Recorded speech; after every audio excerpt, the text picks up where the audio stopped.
Give a story to tell to the nations that shall turn their hearts to the light. A story of truth and mercy, a story of peace and light, a story of peace and light. For the darkness shall turn to dawning, and the dawning to noonday bright. And Christ's great kingdom shall come to earth, the kingdom of love and light. We've a song to be sung to the nations that shall lift their hearts to the Lord. A song that shall conquer evil and shatter the spear and sword, and shatter the spear and sword. For the darkness shall turn to dawning, and the dawning to noonday bright. And Christ's great kingdom shall come to earth, the kingdom of love and light. We've a message to give to the nations, that the Lord who reigneth above has sent us His Son to save us and show us that God is love, and show us that God is love. For the darkness shall turn to dawning, and the dawning to noonday bright. And Christ's great kingdom shall come to earth, the kingdom of love and light. We've a Savior to show to the nations, through the path of sorrow and strife, that all of the world's great peoples may come to the truth of God, may come to the truth of God. For the darkness shall turn to dawning, and the dawning to noonday bright. And Christ's great kingdom shall come to earth, the kingdom of love and light. Well, good morning. So good to see all of you here. Glad that you are willing to spend part of your Labor Day weekend holiday with us, worshiping the Lord. Hope that you will have a great time here in the Lord's house today. Looking forward to this month, which is Missions Emphasis Month. It is a great privilege today to have Dallas and Nola Gatlin representing Carriagetown Ministries. Looking forward to a great time in the morning service, and certainly we're going to end our morning service gathered around the Lord's table. And so it's going to be a great day. Let's open up our service with a word of prayer. Brother Tim Schaub, if you would please, sir.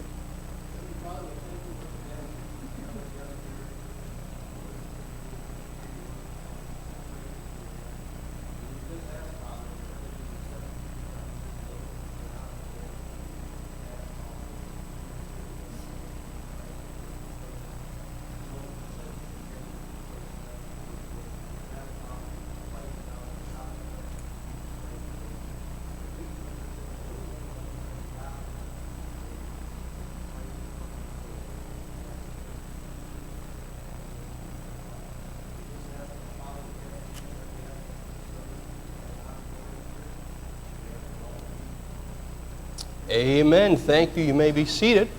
Just before our choir sings for us this morning, I'd like to read to you out of the book of 1 Corinthians, chapter 1, and starting in verse 17, the Bible says, "For Christ sent me not to baptize, but to preach the gospel, not with wisdom of words, lest the cross of Christ should be made of none effect. For the preaching of the cross is to them that perish foolishness, but unto us which are saved is the power of God."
Tremendous message.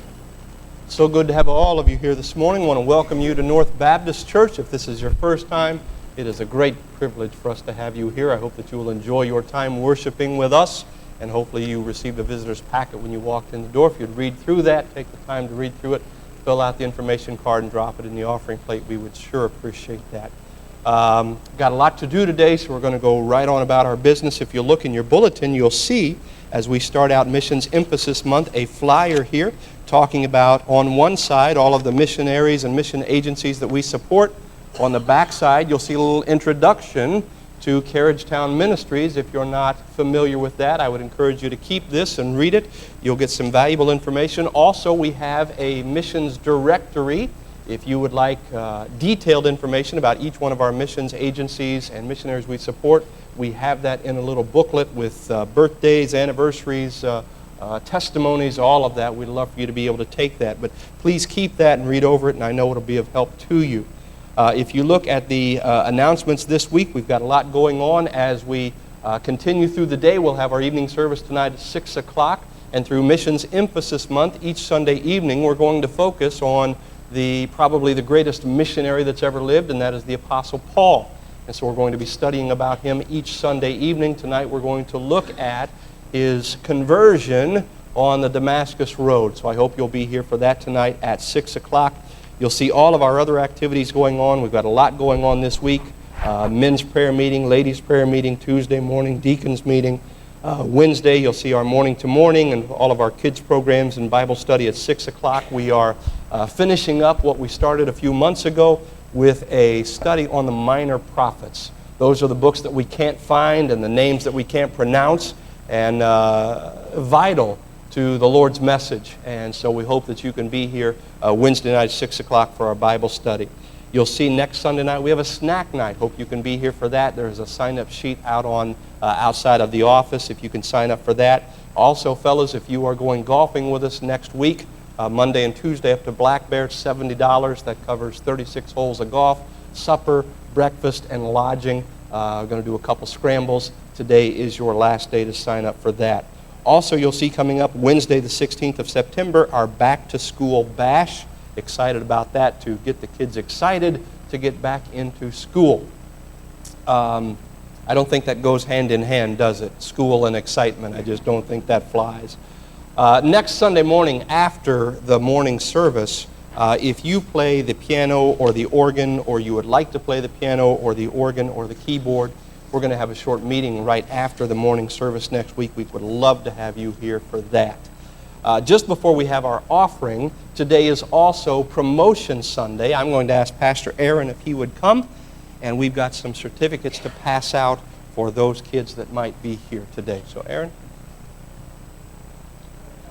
We have a stack of certificates. These are young people who have completed a class and are advancing, are being promoted into their next class. And not all of them are probably here this morning, but I'm just going to go through the names.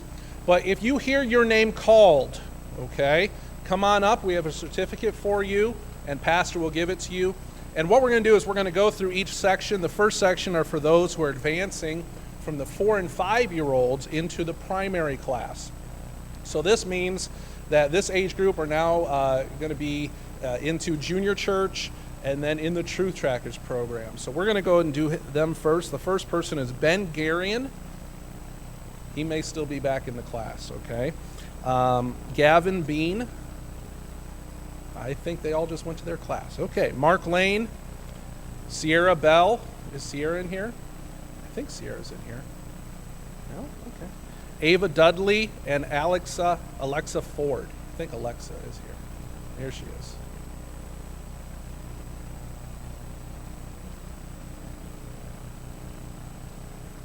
And that's the 4 and 5s. Parents, if you heard your child's name called, we have a certificate for them. Okay? This is for those who are advancing from the primary class to the junior class, those who were in 1st through 3rd grade and now going into 4th through 6th. And those are Haley Woods, Lily Alfaro, Samantha Bean, and Morgan Burton.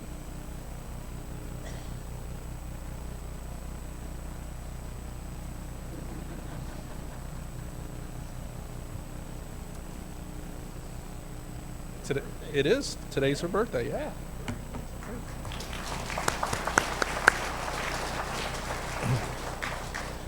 Now, these certificates are for those who are advancing from the 4th through 6th grade into the youth group.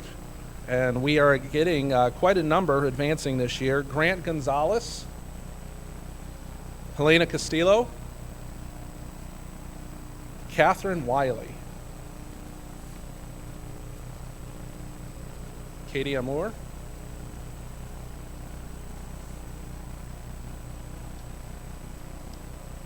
Olivia Bean, Selena Gomez, Danielle Smith, and Brianna Forster. I think that's all of them that are here today. Let's give them a hand as well.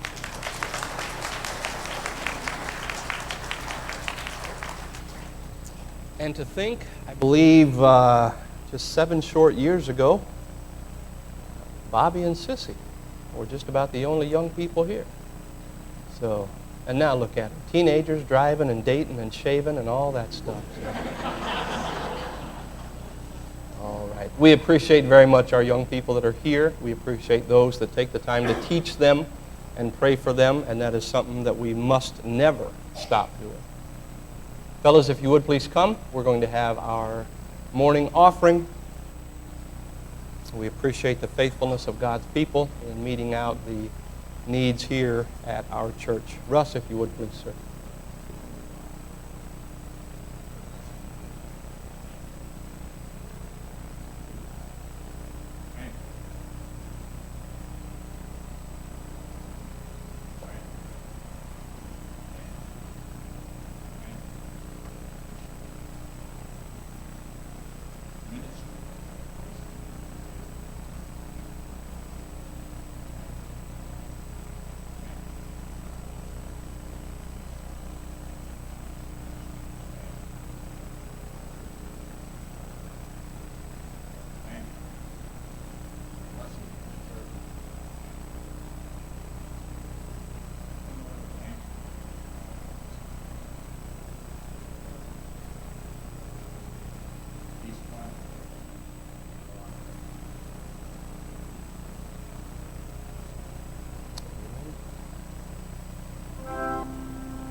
Pat had to step in and play the organ this morning on fairly short notice, so keep Joyce in prayers if you would. Appreciate your doing that this morning, however. Let's sing together once again, 359 and 362, People Need the Lord, and so send I you. 359 first, shall we stand together?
All right, well, it's certainly good to usher in this month, our missions emphasis month, and I have felt all along, this is something that I learned from my father-in-law, who's pastored for some 35 years. He said, if you want to be a successful church, you had better be a missions-minded church. And we are to reach what we can reach right here, but then we're to support those and pray for those who want to go out. And so we certainly are excited about this month. If you would like to be on part of our missions committee, you are certainly welcome to do so. I would ask you very quickly to continue to pray for one of our missionaries, Wesley Chatla, who is in India, and his health right now is really not very good. He's got a serious health condition right now, so if you'd pray for our missionary to India, Wesley Chatla, I know that their family would appreciate that. But certainly have enjoyed over the last few years getting to know Dallas Gatlin and his wife Nola and their ministry to Carriagetown. Enjoyed his update in the Sunday school hour, and certainly would encourage all of you, if you want to hear what the missionaries are doing and where they're going, and we would encourage you to be here for the Sunday school hour. That is when they will be presenting their ministry, and then they'll be preaching in the morning service. But Brother Dallas, appreciate having you here.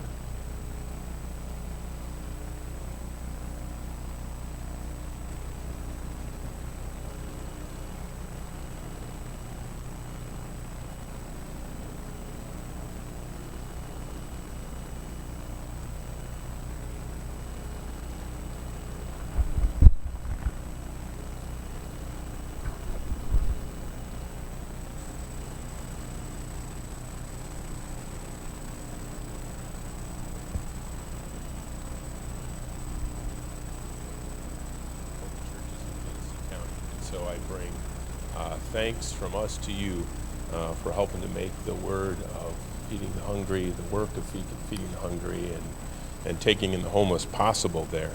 We do what we do all through the benevolence of God's people in Genesee County. That is our source of funding, our source of workers, and so thank you so much.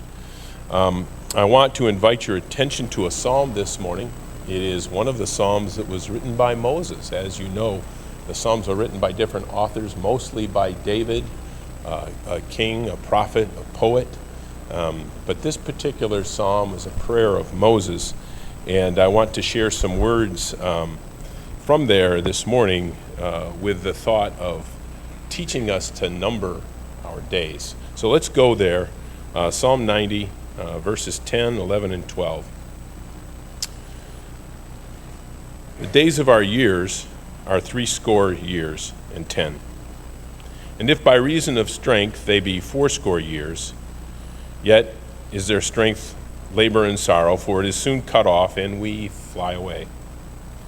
Who knoweth the power of thine anger? Even according to thy fear, so is thy wrath. So teach us, and this is a critical verse here, so teach us to number our days, that we may apply our hearts to wisdom. I don't know if you've thought much about this psalm before. It can be pretty dark. You feel a little bit like you're reading the book of Ecclesiastes when you read this psalm, but it has some very important teachings. And I think that as Christians, sometimes our faith is misplaced. We find hope on the same things that the world does in order to sustain ourselves. Amen? I mean, I really think that if things are going well for us, if we have our health, if we have a job, if we have a dependable income source to meet our needs, then we're happy, things are going well. If your relationships are going well in your life, even more happy. But sometimes these things can all go south, and the folks we minister to at Carriagetown, and sometimes even the staff and volunteers that come there, things have gone south, and they don't have the things to depend on that we find makes life easy. In our world today, in Syria, for example, in Iraq, in the Sudan, there are Christians whose lives look like the book of Daniel, look like the book of Revelation, look like Matthew chapter 24. The persecution that they're facing is horrible. I wonder in Genesee County, if there's 400,000 people and there's 300,000 people who call themselves Christians, I wonder if persecution broke out here like it has in Syria, I wonder how many Christians there would be. God knows already. He knows your heart. He knows your mind. He knows your spirit. He had a plan for you when you were born. He had a plan for you before you were born. He knows exactly the gifts he endowed you with. He knows the trajectory he planned for your life, and he knows the number of your days. Remember Moses. How old was he when he died? He was 120. And he had been obedient to the Lord. He got out in front of the Lord's plan once when he was about 40 years old and had to wait another 4 decades before God called him to do what he wanted him to do, and that was, he said, Moses, I need you to go tell the Pharaoh to let his whole workforce go. An easy task, right? And then he had them, this complaining crowd, wandering around for another 40 years. And when Moses was 120 years, God told him, I want you to walk up this mountain. And I'm going to let you peer into the promised land, although I'm not going to let you go there because of this and that in your relationship with me. He loved Moses. But it says, the Lord told Moses, when you finish looking in, I'm going to gather you home to your people, which means I'm going to take you out, right? And I don't know what you would have done if you were Moses. I know what I might have done. I might have said, oh, okay, but can I do this like tomorrow or next month? Moses knew that when he walked up the mountain and looked in, he was going to be taken home. And he walked up the mountain anyway. Right? Moses knew in that instance, he knew the number of his days. God protects us from that knowledge, but your days are numbered. Now, this is the time when I talk about things like this that most of my friends say, man, you are really depressing, right? But what is our faith if it's not based on truth? If it's not based on telling ourselves the truth first? You will not stay here in your mortal body forever. In fact, Moses, in his interpretation here, says you have about 70, which is 70 years. Or if you eat your broccoli and stuff, maybe 80 years, if you have the strength. It's a mason jar. In this mason jar, I give us the benefit of the doubt. Sometimes I use jelly beans, but I really, really love peanut M&Ms. Right? So there are 8 peanut M&Ms in this jar. You with me? So we're giving ourselves 80 years, right? That's what we're giving ourselves, just 8 decades. Anybody past that already? Man, you do not look like it. I'll say that from here. I only have one contact in this morning, but even with just one contact, I will say that we have 80. Now, when I was 0 to 10, I was born at St. Joseph Hospital. Anybody else born there in Flint? I was born at St. Joseph Hospital. I'm sure my mom looked at me and said, I wonder what he's going to be when he grows up. She did a great job of taking care of me, although my mother and dad didn't take us to church. So from 0 to 10, God kept me safe. He fed me. And I can remember some of my earliest memories were about just laying outside, looking up at the sky, thinking about God. Where'd that come from? But 10 years were soon gone. Right? I was 10 in 1964. 1964,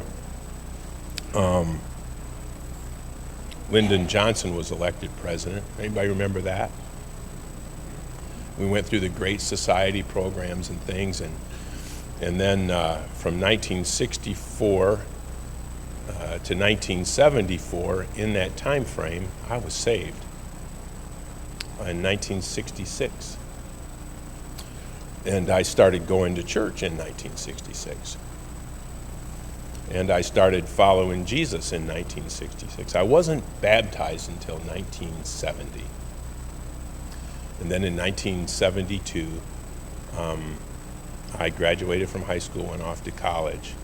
Midway through college, in 1974, I turned 20. I was a great college football player, and if you don't believe me, just ask me. I'll tell you. But God moved in my life. I was the defensive captain on our football team. I love football, but he moved me to give it up for reasons that I won't tell you all about now. It'd take too long.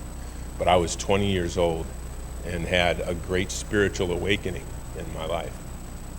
And that decade was gone. I realize I'm the only one enjoying this, but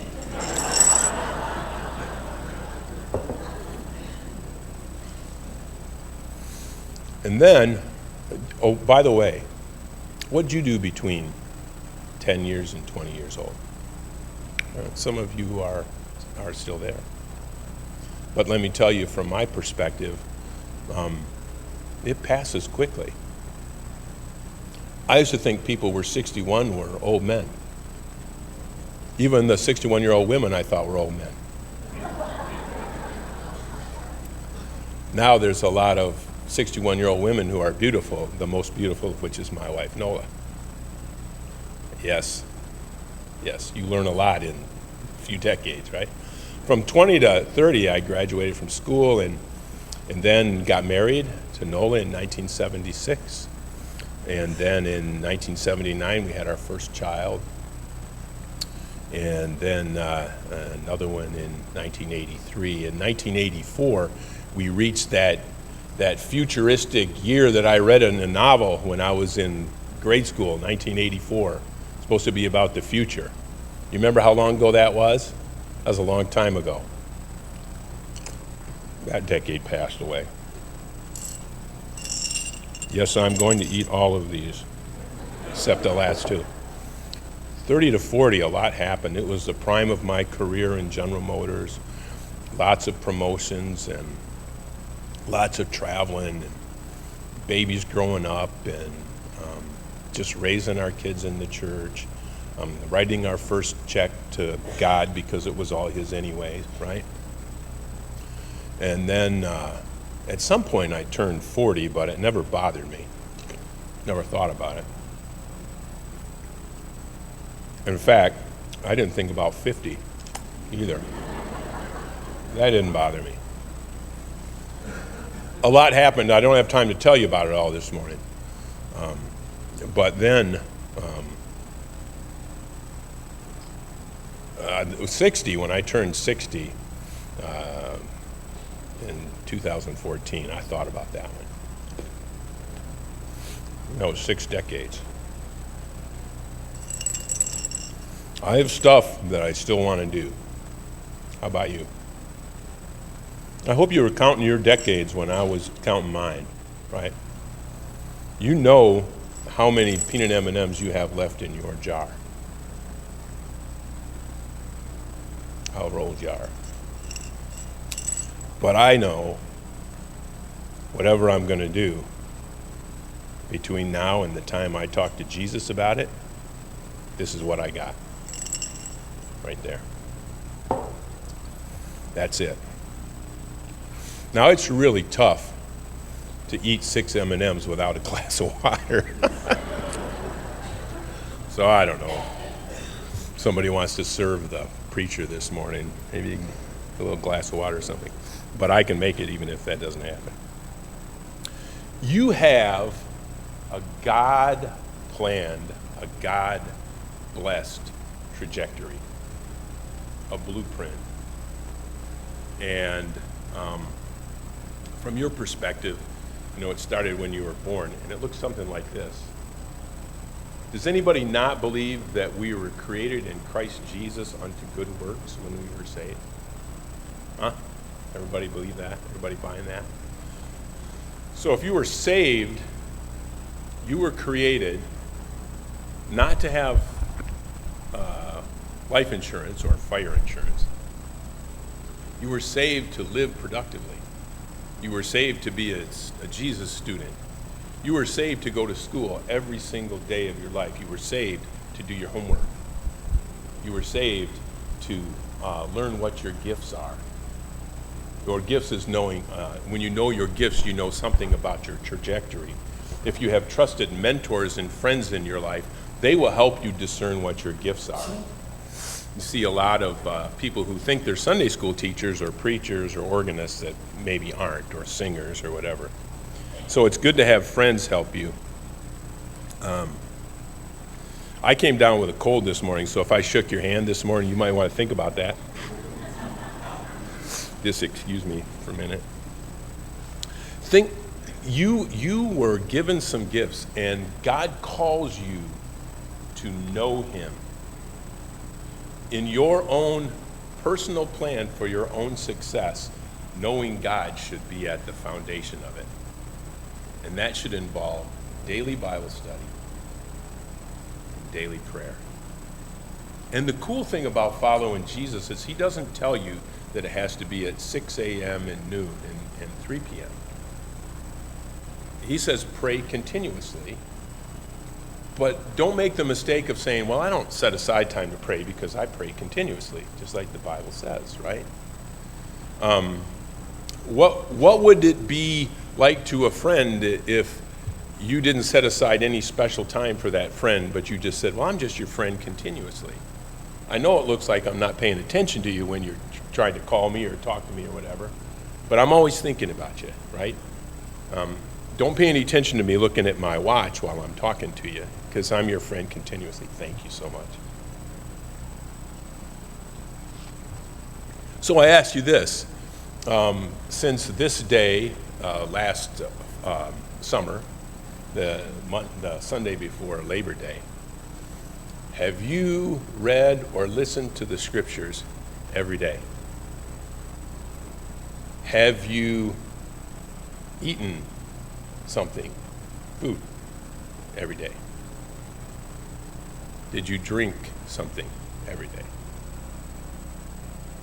Did you respirate every day? When God woke you up this morning and your heart was still beating and your lungs were still working, he was telling you there's still a chance to win, right? There's still a chance to do something important with the trajectory that I planned for you when you were born. In fact, before you were born. In fact, from the foundation of the world. You have a blueprint that God knows and wants you to know. And you can only get to know it by knowing him. So I'm going to challenge you this morning to commit yourself to daily prayer and Bible study. And because you're children of God, you get to decide what that's going to look like. You get to decide when it's going to be, how you're going to do it.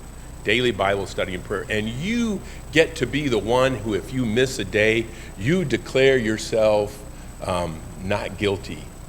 No remorse. You're just going to pick it up where you left off and do it tomorrow. When I was 12 years old and saved, I committed myself to daily Bible study. And when I was 26 or so, and I woke up on a Saturday morning and did my Saturday, and that night I was getting ready to go to bed and laid down by my wife, and she was already asleep, and I had the light on, and I was exhausted, burning the candle at both ends, and I just was too tired to read the scriptures, and I had a voice telling me, you need to read. You're just second-rate Jesus follower if you don't read the scriptures. So I got up out of bed and I went out and sat in the chair and opened the Bible. And then it hit me.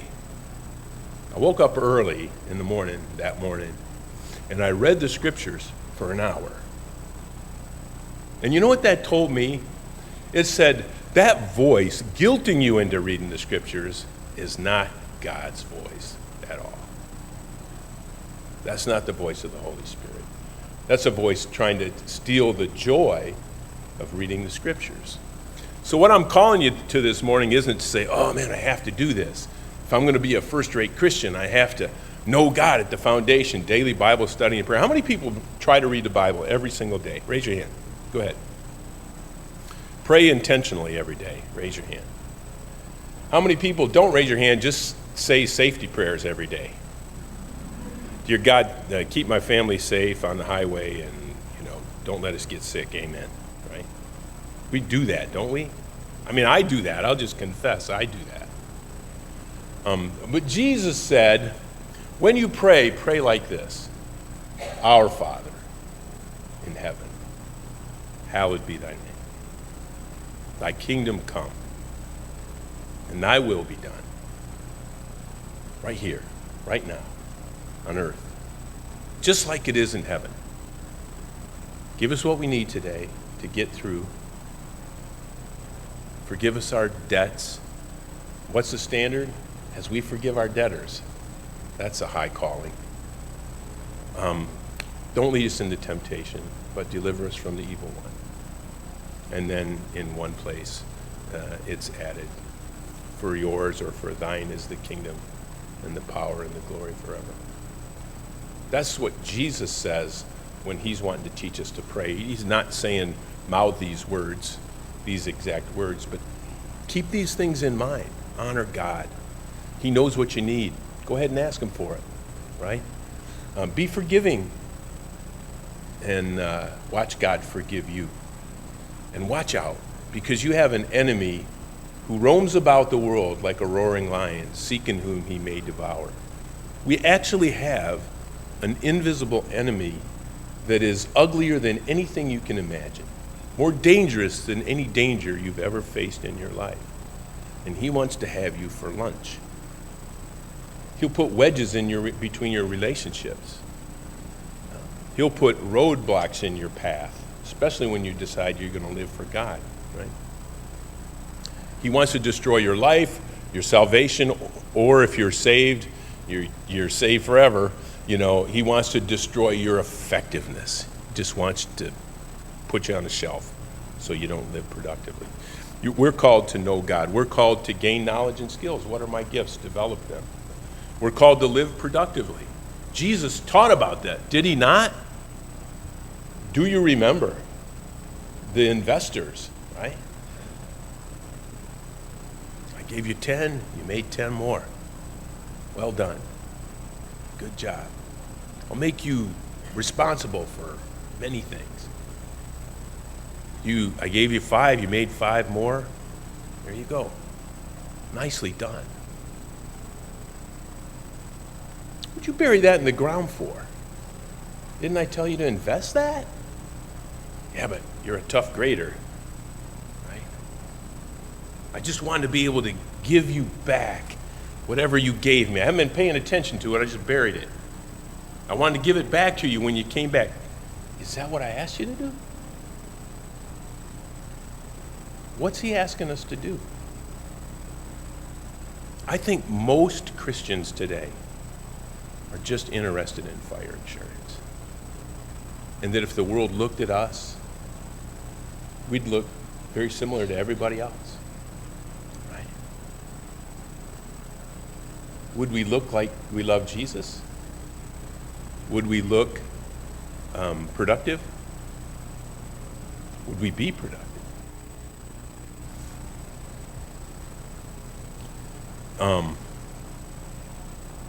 In Luke 9:23, Jesus said, whoever wants to be my disciple, whoever wants to come after me, must take up his own cross daily and deny himself and follow me. And we forget that deny self piece. Have you ever been motivated by the Holy Spirit to go do something good, but it was a little inconvenient? So you thought of all kinds of reasons why you weren't the one that was called to go do that? Have you ever done that? Have you ever missed the opportunity and then just felt like you just decided to be a bench sitter? You forget about it after a while. Have you ever been tempted to not go do something good because it was so inconvenient, but you went and did it anyway? And what that felt like? And how glad you were that you went and did it?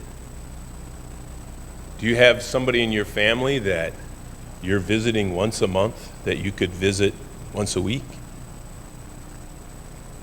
Some things you only get one chance to do right. So if you're thinking about that and the Holy Spirit is moving you to do something right, try to look at it as a get to and not a have to, and go do it.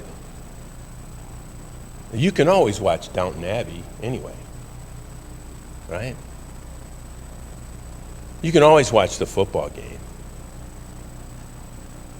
You can always wait 5 years until the Tigers are good again and then watch baseball. Think of what we invest our time in and how we measure ourselves. And we're called to live productively. in Jesus. Right? What does that look like for you? What does it look like in your role here at North Baptist Church? Right? Some of you are working too hard. Some of you are taking on too many jobs here. And Pastor knows it. He wishes somebody else would step up. Now, we didn't talk about this. I'm just guessing, right? Some of you are letting somebody else do most of the work. Any of you ever have a school group project and there's 5 of you and 2 of you did all the work? I'm not sure which one you were, but have you ever been in that situation? That's what it's like for some people in church sometimes. They don't have enough margin in their lives because they do everything, right? So what can you do here at North Baptist? What can you do in your own house? How is your most important relationship going in your life? Maybe it's failing. Maybe it's going to fail. Maybe you're all focusing on what that other person needs to do. And if they do it, it might have a chance to succeed. But what do you need to do? You're not going to change anybody's mind. You're not going to do anything for anybody. You're not going to live productively for them anyway. What do you need to do? Jesus is asking you to follow him. And when he asks us that, he doesn't mean just wander around with a Jesus t-shirt on. He says, recall what I said, what I taught. Recall it. Recall what I did. Remember that I walked into the leper colonies and hugged people, right? Remember that. That's what he wants. He's calling people to be real students. And I don't know how many peanut M&Ms you have left, but I have 2, maybe. I don't even know if I have 2. Somebody might come and eat both of these. And then I have none. But I know that he woke me up today, right? I know that he gave me the privilege to be here. I know that he moved in Todd's heart, my friend, to share the pulpit, your church's pulpit, with me this morning to deliver a message to you. That's important responsibility. I'm telling you what I think all Christians in America need to hear, right? That it's time for us to number our days. It's time for us to tell ourselves the truth. It's time for us to push through that knowledge that can be kind of disheartening and see the hope of Jesus, that he has already won. That if we're latching ourselves up to him, if we are putting his yoke around our neck, then we have already won. There is nothing that can happen to you that will be outside of his will if you're walking with him. There is no place so dangerous that it's not the safest place in the world for you to be if you're in the middle of God's will. Remember Shadrach, Meshach, and Abednego. I think their names were Azariah, Hananiah, and there was another one, right? I can't remember right now. But what they told the king when he said, yeah, sorry guys, you got to bow down to this image that I created. Somebody told on you. You know, maybe your God will deliver you. And they said, well, king, we're not sure if he'll deliver us. But if he does, great. But if we die in that fiery furnace that you're about to toss us in,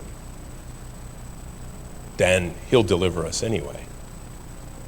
But either way, he's our God, and we can't bow down to your statue, period. If there are a billion Christians in the world, people who call themselves Christians, if we face that kind of persecution and danger, I think all of a sudden that number would dwindle drastically. And you'd find out who the real Jesus followers are, right? That doesn't mean some in that number that pushed back and were cowards for a second weren't real Jesus followers, that they weren't saved. Peter will tell you that. Man, I had a moment like that where I failed, Peter would tell you, but I'm not going to let that happen again. I hated the way I felt when I denied Jesus. I bet you've denied him before. I know I have, in little ways, you know. It doesn't feel good if you're a real Jesus follower who the Holy Spirit speaks to. Sin doesn't feel good. Not doing what you're supposed to do, what you get to do doesn't feel good. What really, really feels good is telling ourselves the truth and signing up to be a Jesus student and knowing that when you're a student, you fail. You don't get 100. You learn. You make mistakes. You get up. You keep going. That's what we're called to do here, right? Here's some words from Corinthians. It's 1 Corinthians 15th chapter. I'm going to read just the last part as we close, starting with verse 51. Behold, I show you a mystery. We shall not all sleep, but we shall all be changed. In a moment, in the twinkling of an eye, at the last trump, for the trumpet shall sound, and the dead shall be raised incorruptible, and we shall be changed. For this corruptible must put on incorruption, and this mortal must put on immortality. So when this corruptible shall have put on incorruption, and this mortal shall have put on immortality, then shall be brought to pass the saying that is written, Death is swallowed up in victory. O death, where is thy sting? O grave, where is thy victory? The sting of death is sin, and the strength of sin is the law. But thanks be to God, which giveth us a victory through our Lord Jesus Christ. Therefore, my beloved brethren, be ye steadfast, unmovable, always abounding in the work of the Lord. For as ye know, that your labor is not in vain in the Lord. May God bless you. I want to pray for you now, and then I'll turn it over to Pastor. Let's bow our heads in prayer. Father, we thank you for life, and we know that we are often blinded and not focused on the reality of the world we live in. It's a beautiful, ugly, wonderful, safe, dangerous, depressing, uplifting place to be. But we know that you've called us to pray that your will would be done on earth, right now, in our lives, as it is in heaven. You have called us. Your whole Sermon on the Mount was about living the kingdom principles right now. And we know that can be dangerous, and it can look odd.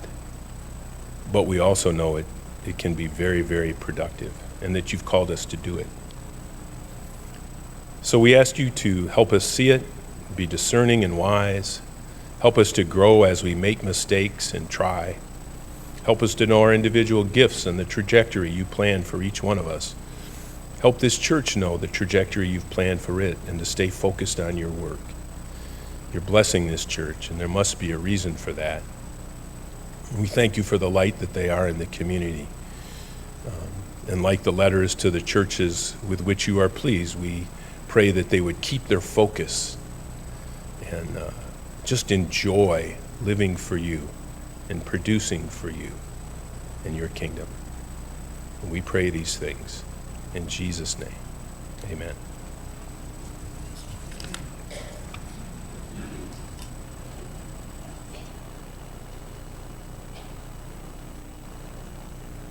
You can leave those M&Ms right up there. That'll be good.